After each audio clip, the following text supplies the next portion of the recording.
All right, good evening, dear Nigerian citizens. We can agree now that anytime I am doing this, that's going on Facebook Live, then it means that there's an emerging trend which is disturbing, which would affect Nigerians everywhere, affect Nigeria as a whole. Now, this time, I'm forced to do this for the new policy being banded by the Nigerian Communications Commission that the phone details, otherwise known as IMEI, will be submitted to it by every Nigerian. And this will be linked to SIM card and then also to the national identification number. Now, this is terrible news. This is evil as it can get. And it is something that is worse than the proposed regulation of social media that we all stood up against many years ago. Now, in order to be able to bring this to the fore, I'm going to discuss it from several perspectives. Number one, I'm going to be discussing it in light of fundamental human rights to privacy, to not being discriminated against as a human being, and also to freedom of speech. It also extends to dignity of human persons. You may wonder what all this have to do with a mere surrendering of details of your phone, not of your SIM card right now. I'm going to discuss it in light of that. I'm going to discuss it in light of the JOSON strike. Perhaps you are wondering what JOSON is.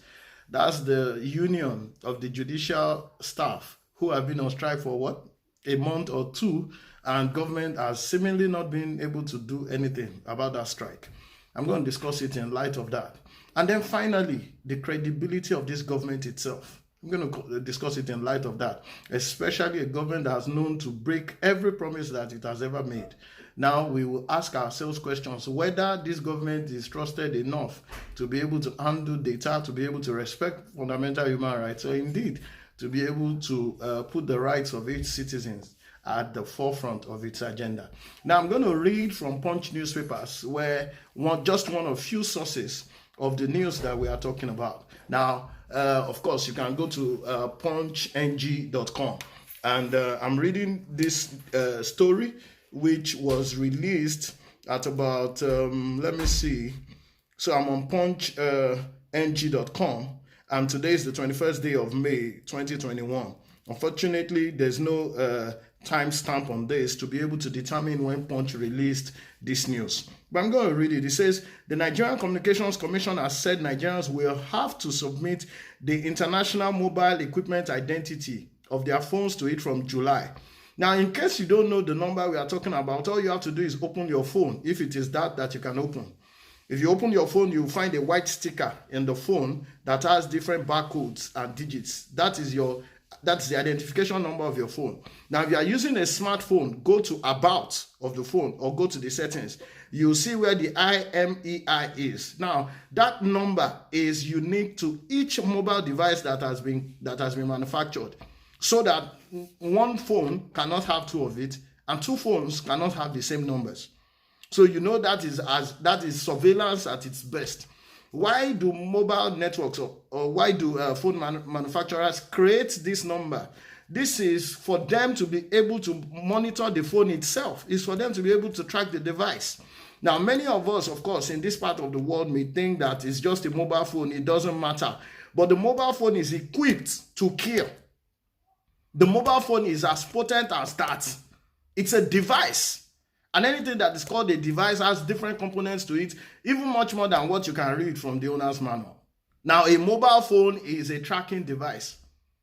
It's got the chip in it, the same chip that any GPS will use. The capabilities or the competencies of one mobile phone cannot be overemphasized. The competencies of just one mobile device. Now, it has its own unique number. And this is what the federal government is asking you to submit. So I'm reading from the Punch just so that you know that this news was released earlier today and it's not smoke screen. Okay, so I read on. It says the NCC's move to start the implementation of the device management system, a centralized equipment identity register, is backed by the president, Major General Muhammadu Buhari retired, who, by the way, we don't know whether he's in the country or not. Now, or whether he's back in the country, so to speak. You also know that information regarding Buhari and his health has been shrouded in secrecy for many years. Till today, Buhari has not come out to address Nigerians at any point in time, other than some interviews that are recorded and played back to Nigerians. Now, the truth of the matter is, this has gone on for so long that we no longer think there's anything wrong with it. Even if those who are campaigning or who are championing the advocacy that Buhari is not the one in Aso Rock, even if we think that those guys are excessive, we should consider the omission on the part of the president himself to do what is right. It's spoiling what those guys are saying. If a government, I have never seen it before in my life, if the president of a country as huge as Nigeria, with arguably 200 million people, can get away with not addressing his people, then this speaks volumes about the kind of future we are building for Nigeria. So this is a government that does not count itself accountable to any citizen at all. When you ask questions, the next thing is to gag you. If you are not gagged, you are smeared. If you are not smeared, you are termed a public enemy. It has happened before and again. It is the same country that those who are advocating for a different kind of government are termed terrorists, while those who snatch children, who abuse children, who destroy the mentality of children are paid ransoms, where we negotiate with them and we continue to fuel that evil act. Only a few days ago, I recalled an armed robbery incident in my own residence, and I couldn't get it out of my mind. Not to talk of these children who have been stolen from school. Do you think those children will ever forget that they were the kidnappers then? What do you think those children will tell their own children or generations yet unborn about that kidnap experience? Do you think that it will affect their psyche, or do you think they will forget it, that the children will forget that they were kidnapped at a point? Now, if children forget, how about the adults who have been kidnapped? Yet this is a government that has never arrested any kidnappers and made them to face the music. We have never ever in this country sentenced any kidnapper according to the rules. We have never, save for Evans in Lagos State. And even that case has stalled. Even though after conviction, he has several rights of appeals. So this is not a government that you can even trust at all. And the facts speak for themselves. It's not something that anybody is cooking on. This is that same government that does not hold itself accountable, that is asking us to submit the same thing that will track your movement anywhere in the world. That surveillance tool that can track you. Now the government is saying that you submit the unique identification of that device. Now, hear what they say, the usual government, that this should be implemented within 3 months.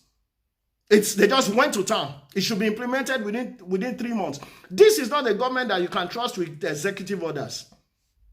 The evil that has been done in this country time and time again have been as a result of the effrontery, the affront to just pick executive orders and use them to cause hardship. If this were something that was being discussed at the National Assembly, then we'll say we'll make representations, we will send memoranda to it. But no, this is executive order. And I'm going to continue reading it. You'll find the reasons being touted, and then you make your decision by yourself whether this is genuine, whether they are genuine intentions, or this is made with good intentions.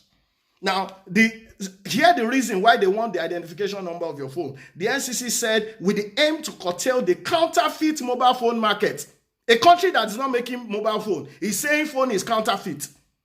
So you ask yourself whether NCC has now become NAFDAC, or NCC has now become Standards Organization of Nigeria, or whether NCC has now become Consumer Rights Council.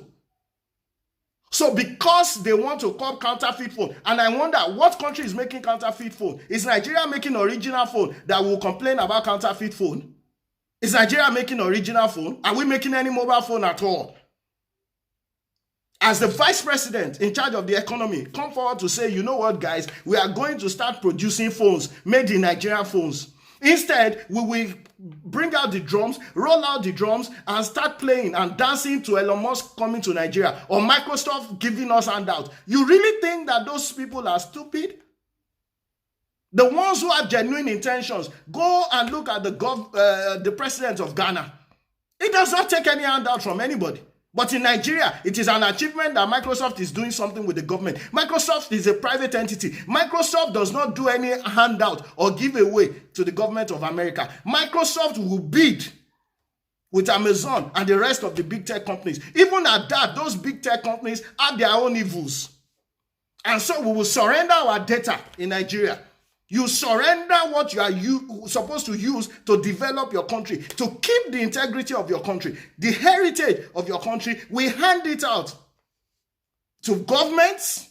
We hand them out to private sector, to businesses, to further rape the public good of Nigeria.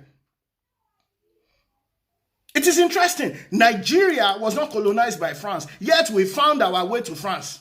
We were not colonized by France. Why do you think that we have difficulty implementing the AFTA agreement? Because that is pushed by Francophone countries. It is pushed by France. The same thing, the single currency we are talking about. And that is why it will not see the light of the day.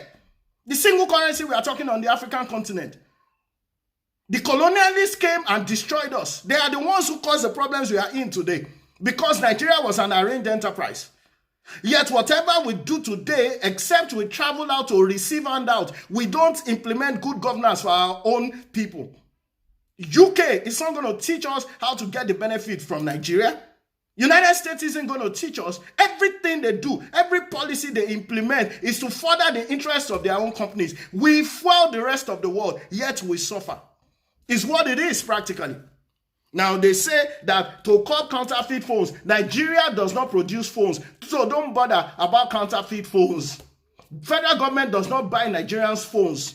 Federal government does not supply the foreign exchange by which we buy phones. We buy our own phones by ourselves.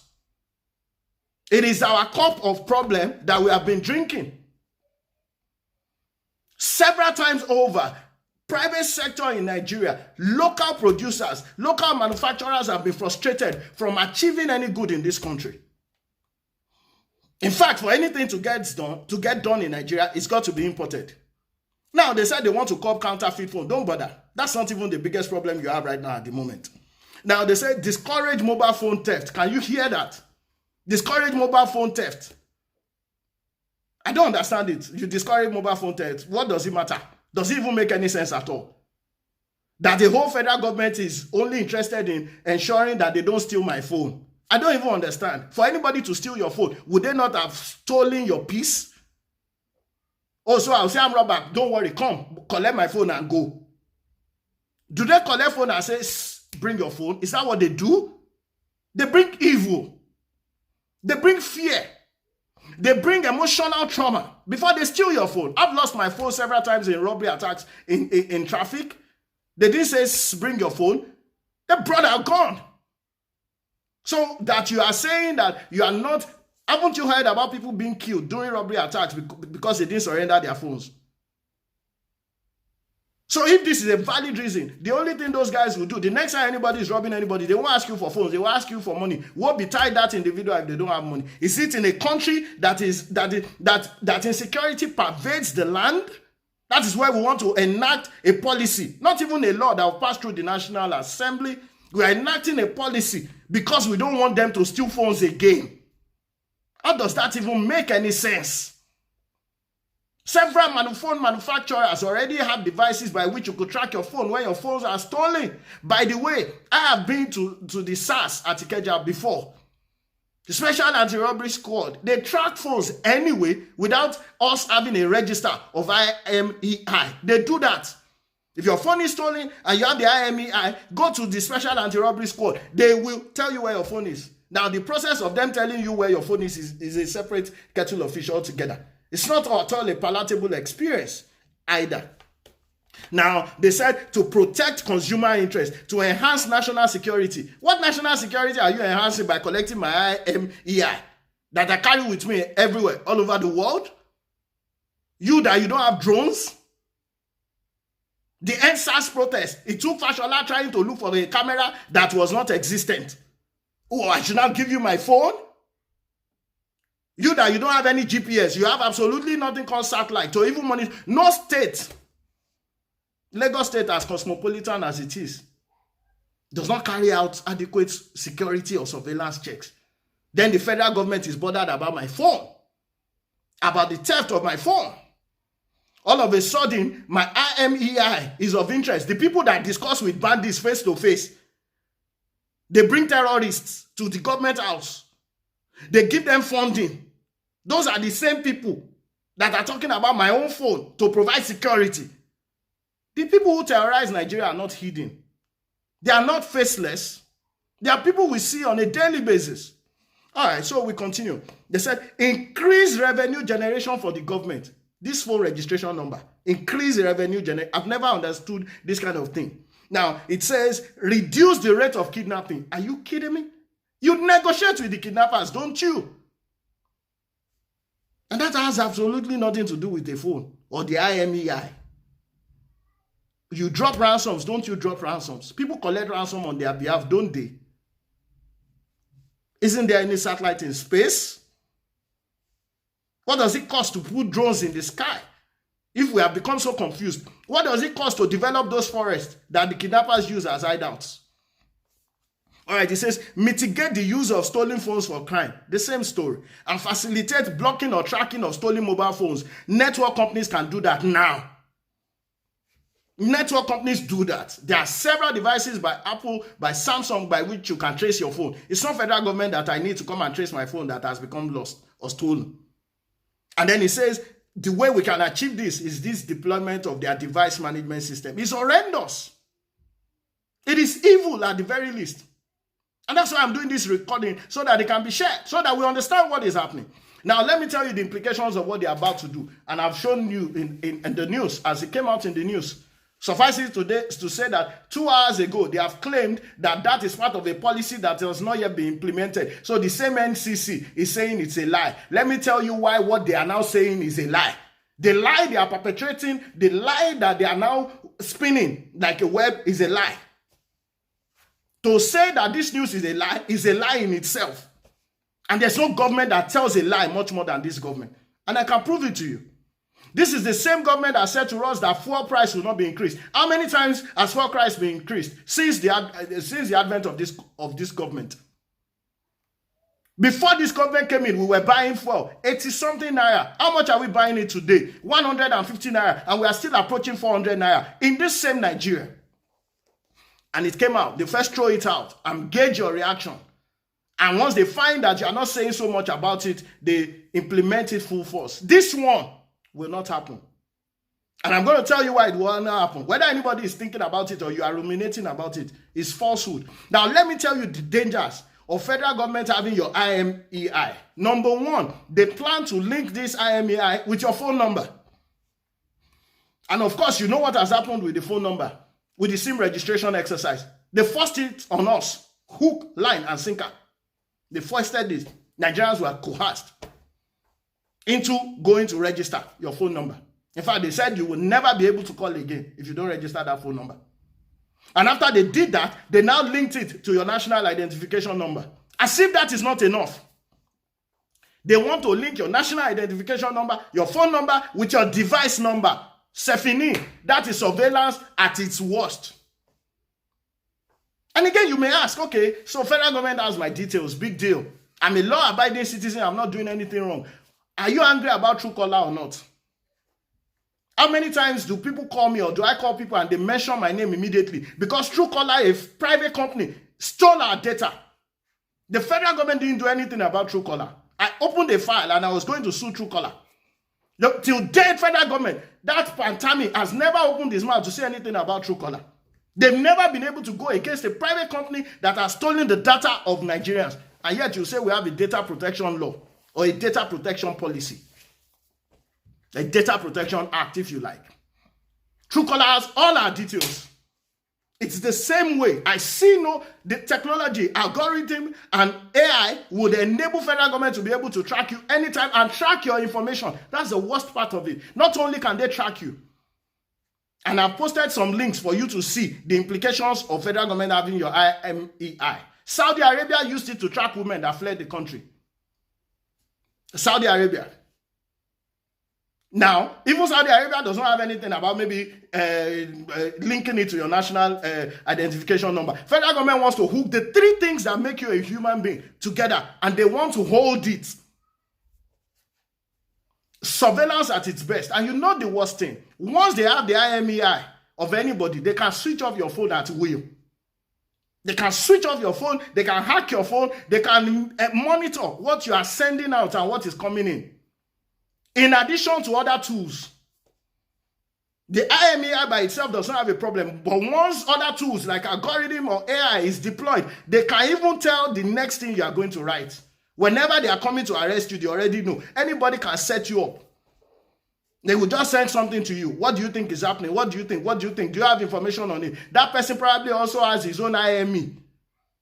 The IME and modern day tools, modern day devices would open your life. That's what it is. Do you know how many things we carry in our phone? You carry how many passwords in your phone? You do businesses with your phone? You have your accounts in your phone. You have your passwords to your accounts in your phone, in that same device. Now they said, give us the remote control. Give us the key to your phone. That's what they're asking for. So do you see the implications now? We can't. This is not even a government that shows goodwill to its people for us to be able to trust that whatever we give to them that is our own personal data, that they would keep it well. The government that does not spend our taxes well, the government that borrows on the heads of unborn generation, that's a government that will entrust with our own data. Now, to make matters worse, if this was of good intentions, why didn't they send it to the National Assembly? Why didn't they legislate it? So that we'll go and stand with those senators and stand with the House of Rep members and see who will say that they should pass a law for us to submit our IMEI. Wherever you are in the world, once anybody has your IMEI, they are monitoring your phone. That's what it is. They are monitoring your phone. It's made worse by the fact that they are monitoring your SIM card as well. So that story about whether your phone is stolen is not the biggest problem we have. We don't bother about whether our phones are stolen. Don't worry about that. Don't bother your head. If you provide security and all the funds you're asking for, you deploy it to providing security, will you be looking for our IMEI? How many stolen cars have been returned in Nigeria? How many stolen cars have been found? How many kidnapped students have been returned, have been found? It's in my phone that, go and bring back Leah Sharibu. Don't look for my phone. Bring back all those who have been kidnapped. Why is it my phone that is your concern? Who killed Bola Ige? You need a phone to find out. Who killed Funshaw Williams? You need the IMEI to find out those who killed those people. Alfred Riwania and all of them. We have so many cases of people who have died. Who killed Enegiwa, for example? You are looking for my phone. And these things, once they get away with one thing, they get emboldened to come back with something that is worse. And so we can never allow this. It's not possible.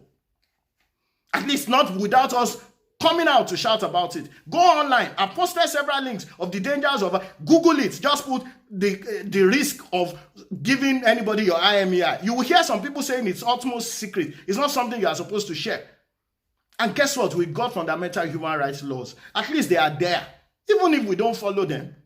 Where's my right to privacy?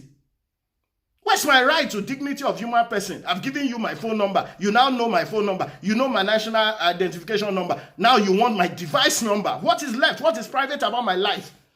So that you monitor my messages. You monitor things going out. You monitor things going in. Through the phone of somebody who has my contact, you monitor what I'm doing. What is left? How do we protect our fundamental human rights to privacy? To life? If you know where my phone is, how won't you find me? Are you surprised about how people determine that you make a conversation and then the next thing they're advertising the same thing to you? That is the world we are going to. The thought of your mind, has it happened to you that you're about to type something on Google and it types exactly what you're thinking? All you have to do is just type the first word. It will complete it for you. That's because some devices listen to conversation. And that's because once your phone is hooked on the internet, you are out there. And then you allow this government to even have more of your data. Where they set people up. Where they lie.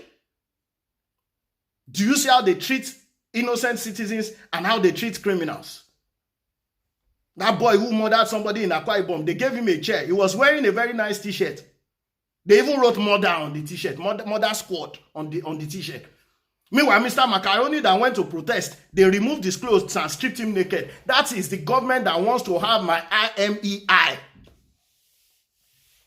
Now you know the implications of them having your IMEI. Let me tell you that we don't have a lot of hope for redress. If they go on with this, guess what? Courts are on strike. And you say, oh, so what's our business with courts being on strike? A country that does not have a running judicial system, we are not even talking whether it's efficacy right now. There's no judicial system in Nigeria as of today, and it's gone on for at least 2 months.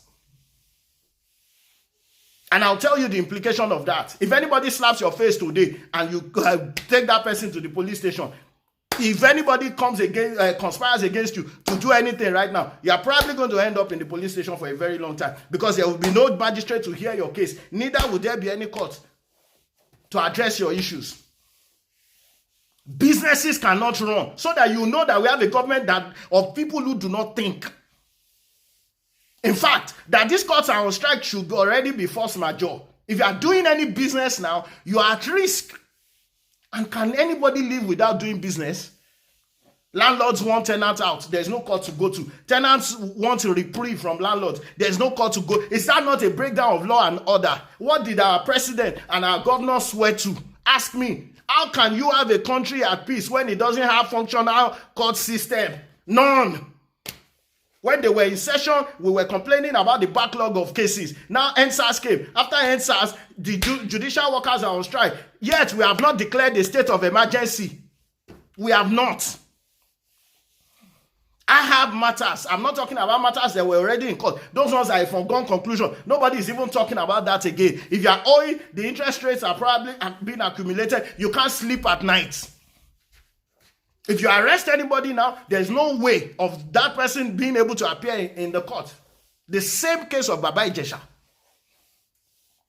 Baba Ijesha wasn't able to go on bail because he could not be arraigned in court. Guess what? Courts have been on strike. And so, as horrendous as what Baba Ijesha has done, as evil, or as what he has alleged to have done, as bad as it could be, this allegation, there is no way we can take him to the courts for arraignment. Meanwhile, it's a bailable offense. So what do we do?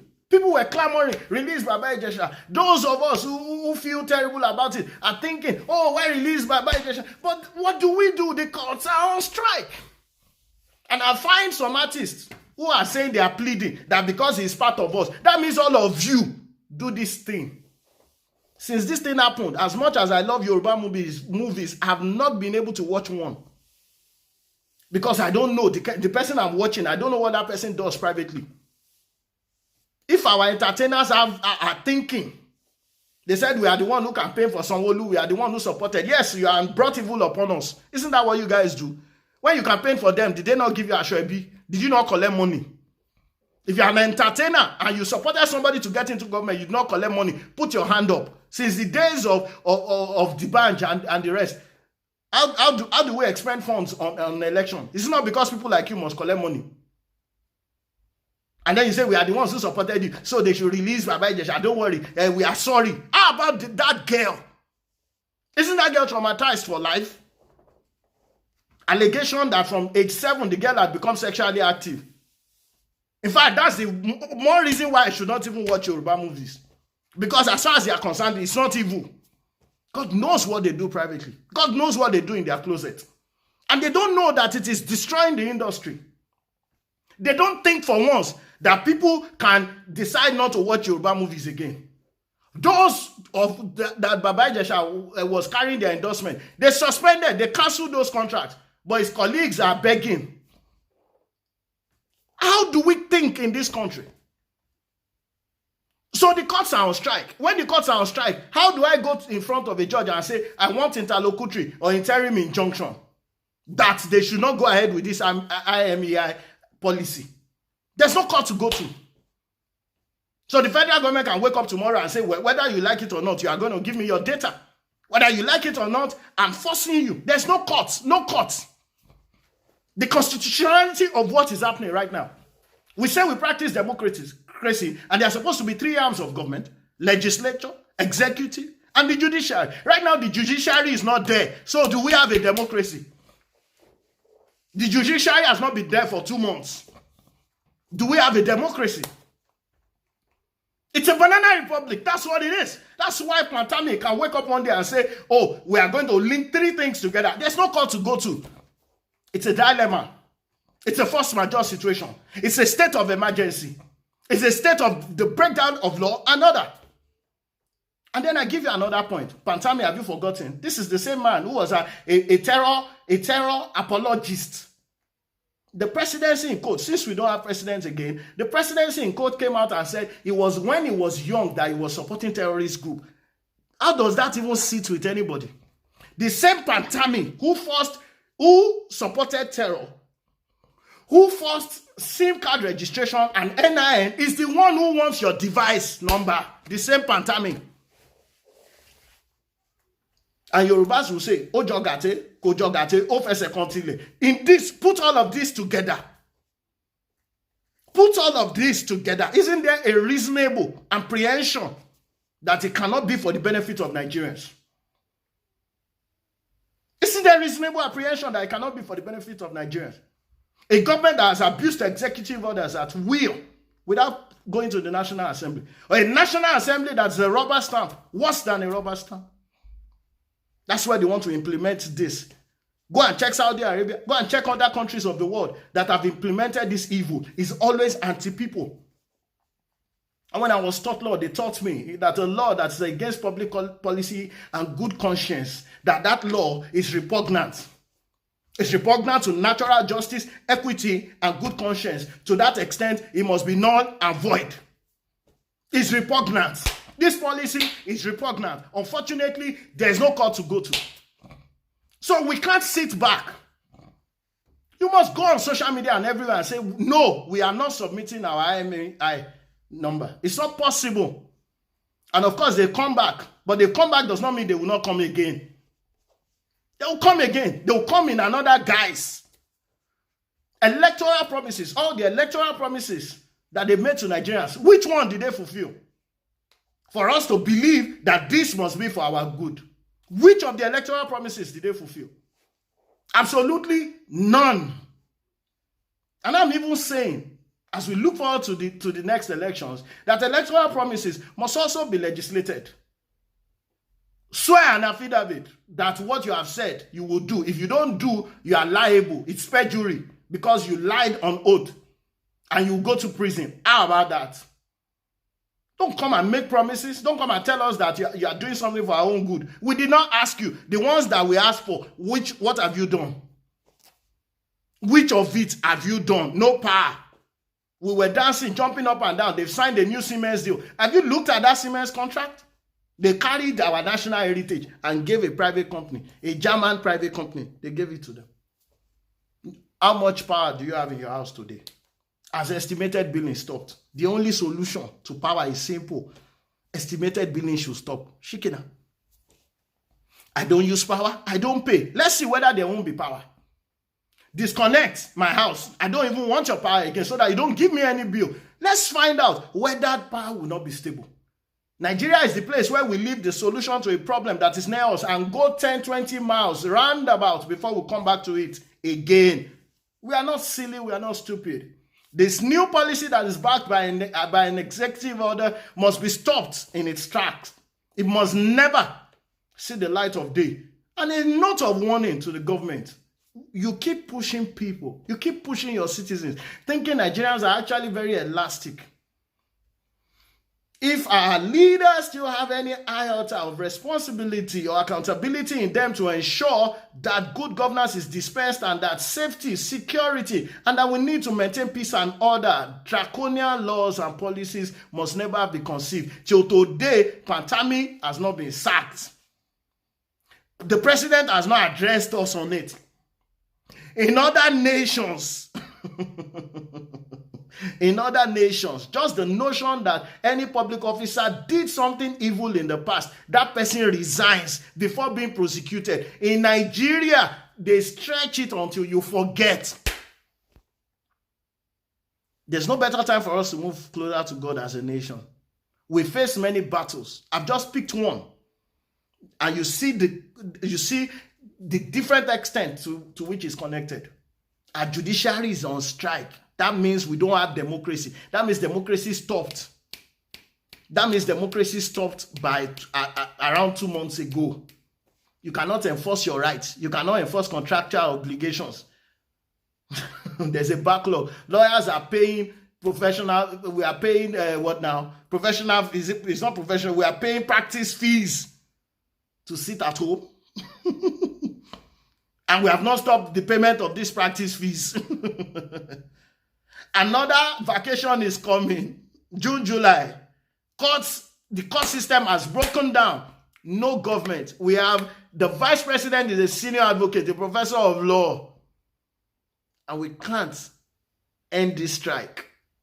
What sanctity is left in our nation? Our health does not matter. Doctors go on strike at will. Nurses go on strike at will. Justice has been suspended in our nation for a very long time. The people cannot even go to court to say no. There's no court to go to. Not for anything. Those who are in prison, they've gotten additional sentences because there's no court to hear their matter. They are languishing in jail, even those who are innocent. We must wake up, Nigerians, and become active citizens. Before elections, during and thereafter, we cannot. The truth of the matter is, we consider that there's not much that you are losing as individual. You are losing so much more. We are on a precipice. Whether you're in Nigeria or outside Nigeria, nobody looks at you differently. It doesn't matter whether you think it's better outside. You still look like Nigerian. You still sound like Nigerian. You still have your origin and your existence tied to Nigeria. We must never allow this evil of submitting our IMEI. And now is the time to start asking questions. My name is Oluyinka Oyeniji. On this Friday evening, speak to everyone of the reason why we must become more active, on the reason why we must shout out against this evil. Already apologists of this present government are saying, what do we fear? They don't understand. If they understand, they are paid. We don't earn nothing from nobody. And we will stand on by us to continue to channel, to champion, and to advocate for what is right. God bless you and have a great weekend.